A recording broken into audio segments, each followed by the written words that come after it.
Oi, eu sou Elisa, sou professora do curso de Psicologia da PUC de São Paulo e junto com muitas outras professoras, estudantes, pesquisadoras, tenho há muitos anos construído um trabalho de parceria entre a PUC São Paulo e o território da freguesia do Ó Brasilândia. Essa parceria tem envolvido mais sistematicamente os cursos de Psicologia, Fonoaudiologia, Fisioterapia e Serviço Social. É uma parceria que tem uma história importante e antiga nesse território, que tem possibilitado que nós construamos nesse território campos de estágio integrados a partir de pactuações com a Supervisão Técnica de Saúde da FO Brasilândia. Isso nos possibilitou o desenvolvimento de um PET Saúde que tomou esse território como campo entre os anos de 2012 e 2014 e mais recentemente temos desenvolvido a experiência do PET Saúde Interprofissionalidade também nesse território. Nesse momento de pandemia, esse território rapidamente é identificado como o território que de forma mais cruel, se pudermos dizer assim, em todo o município de São Paulo, sofre os efeitos e as consequências da pandemia do ponto de vista do modo como ela incide sobre a condição de pobreza e as configurações da desigualdade no município de São Paulo. Dentro desse mapa da desigualdade, o território da Brasilândia é um território fortemente marcado por condições precárias de vida, expressas por importantes índices de violência, expressas pela alta concentração de moradores nas residências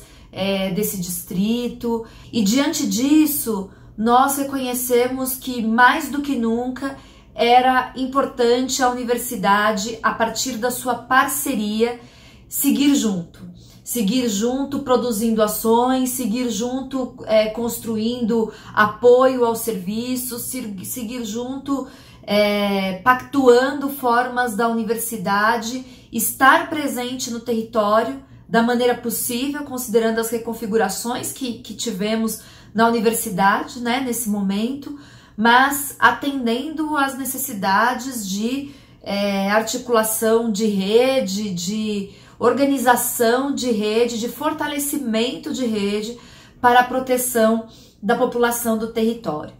E penso que nós temos feito isso por algumas frentes muito importantes e vou aqui destacar 3 delas. A primeira é o próprio desenvolvimento da nossa experiência do PET Saúde Interprofissionalidade. O PET Saúde Interprofissionalidade tem dado continuidade a um trabalho histórico nosso no território,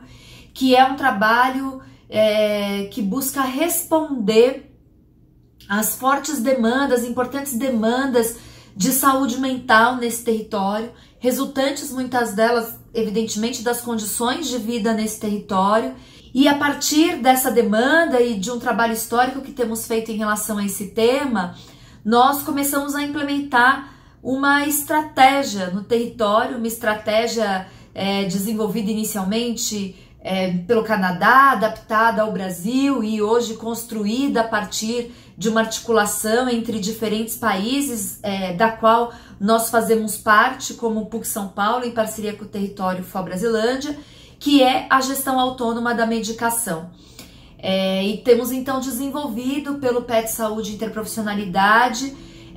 uma experiência que articula os cursos de serviço social, fisioterapia, fonoaudiologia, psicologia, com diversos serviços desse território, unidades básicas de saúde, CAPs, centros especializados de reabilitação, no enfrentamento a essa questão dos processos de medicalização e da qualificação do cuidado em saúde mental. E a estratégia GAN tem sido uma estratégia prioritária diante disso. Bom, o PET entendeu que não poderia parar na medida em que a saúde mental rapidamente se mostrou uma dimensão essencial nesse contexto, uma dimensão essencial na medida em que a pandemia tem como uma das suas expressões importantes um impacto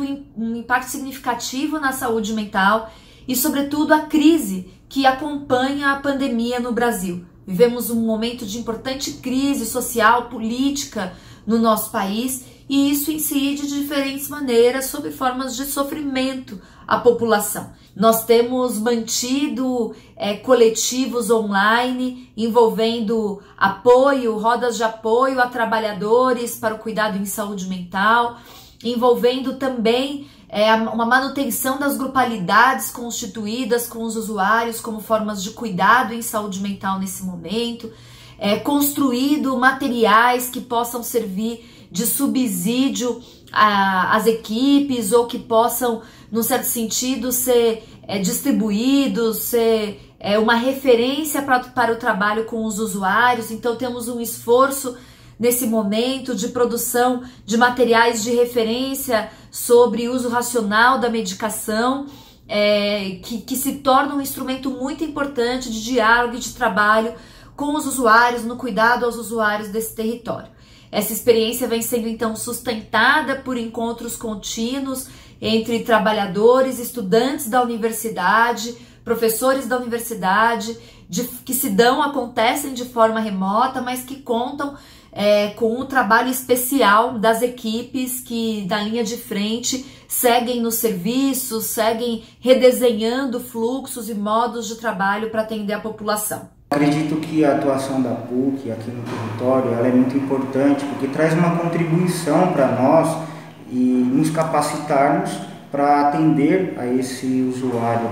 desse nosso território que já é fragilizado e ainda com a pandemia isso se agrava mais ainda. Com a pandemia nós tivemos de nos adaptar, então fazemos agora as reuniões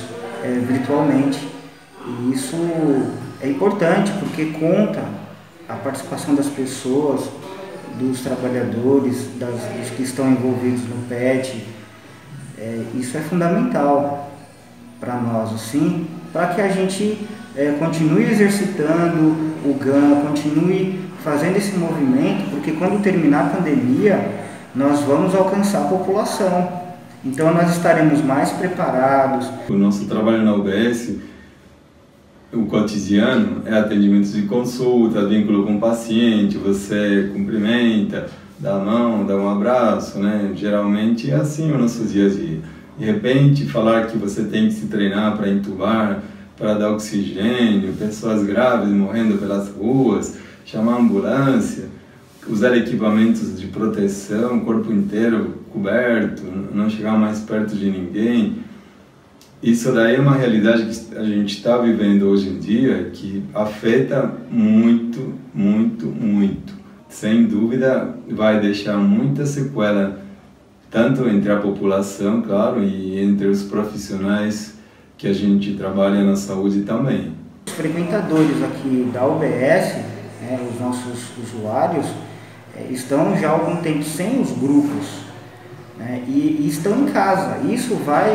afetando as pessoas, isso vai gerando uma ansiedade, a pessoa fica só em casa, que nem o idoso, por exemplo, que ele não tem muito acesso à internet, ao celular, né? Então, como que fica esse idoso, né? O dia inteiro em casa, sem poder muitas vezes sair, ou se sai muito preocupado com toda essa questão da pandemia. Graças a esses alunos que vieram, teve novas ideias também de abordagem. A gente implementou uma primeira, depois de vários ensaios, né, uma primeira comunicação com o paciente via videoconferência, onde você vê as pessoas em janelinhas, né, dentro da tela. Mas essa maneira de se comunicar pela tecnologia, acho que é uma coisa que daqui para frente vai ser cada vez mais sólida. Debatemos com gestores do território, participamos da criação de estratégias de cuidado e de atenção nos CAPs, Centros de Atenção Psicossocial do território, mantemos um espaço de diálogo e de apoio institucional a gestores e equipes desse serviço, num trabalho árduo de professores, supervisores de estágio que mantiveram e, num certo sentido, intensificaram sua atuação no território, compreendendo a urgência e a importância da parceria da universidade nesse momento e que consideraram, reconheceram a importância dos estudantes estarem juntos, estarem realizando de forma parceira essas intervenções. Então, acho que isso constitui um segundo eixo aí de experiências muito intensas, trabalhosas, mas que falam da importância do papel da universidade nesse momento de pandemia, do papel de uma universidade que tem um compromisso com a sociedade e de um papel da universidade que mantém uma parceria com um território onde as ações são construídas a partir de pactuações, de construção conjunta, horizontal, enfim, né, que nos convoca também a sermos parceiros nessa conjuntura e nessa realidade. Por fim, gostaria de apresentar um terceiro eixo, um terceiro campo de investimento que nós temos construído nessa parceria com o território da Brasilândia nesse momento, que é a nossa implicação e nosso envolvimento na constituição de uma rede comunitária e territorial de organização da população, de associações e coletivos do território, de trabalhadores dos serviços do território para o enfrentamento e o combate à Covid na região da Brasilândia. O Brasil é o segundo país no mundo em desigualdade social e a universidade ela tem um papel fundamental, né, de não só colocar o seu conhecimento, mas de construir junto o seu conhecimento com essa população. Então, eu queria parabenizar a todos vocês, professores da PUC, alunos da PUC, por colocar, de fato, a universidade a serviço da sociedade. Estamos falando de um território, né, onde as pessoas não têm acesso à água encanada. Nós estamos falando de um território onde a população, na sua grande maioria, é uma população negra, na sua grande maioria não tem acesso a serviços de saúde, tem uma rede de saúde deficitária. A PUC é a universidade mais presente na Brasilândia há muitos anos, não nesse momento, e nesse momento é tão difícil, a PUC, em vez de se recolher, ela veio ficar mais forte, mais parceira do nosso território. Eu sou morador da Brasilândia, eu consegui acessar a universidade por conta da Bolsa ProUni, né? Eu acho que é um passo muito importante. E falando um pouco da trajetória na universidade quanto estudante da graduação, né? Eu acho que a PUC ela tem um espaço muito singular de realizar um debate crítico da psicologia, né? Uma psicologia que debate de uma forma muito mais a complexidade da nossa desigualdade no Brasil, né? Um compromisso social que a psicologia tenta fazer. O território da Brasilândia tem muitas experiências pulsantes de organização comunitária, de organização de associações, de coletivos, e uma dessas experiências tem se organizado sob a forma de uma rede horizontal que reúne hoje cerca de 300 pessoas e para a qual a universidade, a PUC São Paulo, foi imediatamente, desde o início da constituição dessa rede, chamada a colaborar e a constituir em função da sua parceria histórica com esse território. Nós atendemos ao chamado e estamos lá, muitas professoras, muitos professores, muitas estudantes de diversos cursos da PUC de São Paulo. Isso fala de um modo de entender o lugar da universidade na sociedade brasileira. Entendemos que não é hora da gente parar, não é hora de pararmos o campo da produção do conhecimento, não é hora de pararmos a produção de pesquisa, não é hora de pararmos a nossa potência em boas experiências de extensão, em boas experiências de parceria e de trabalho com a comunidade, e não é hora de pararmos boas estratégias e bons encontros de formação, encontros que façam sentido para esse momento, que respeitem as dificuldades, as desigualdades que também nos acompanham como universidade, mas que possam colocar esses jovens a pensar essa realidade, a construir conhecimentos conectados a essa condição, a pensar que psicologia, que fonoaudiologia, que fisioterapia, que assistência social é essa que nós precisamos constituir nesse momento e diante dessa realidade que exige de nós reconstrução e reinvenção constante.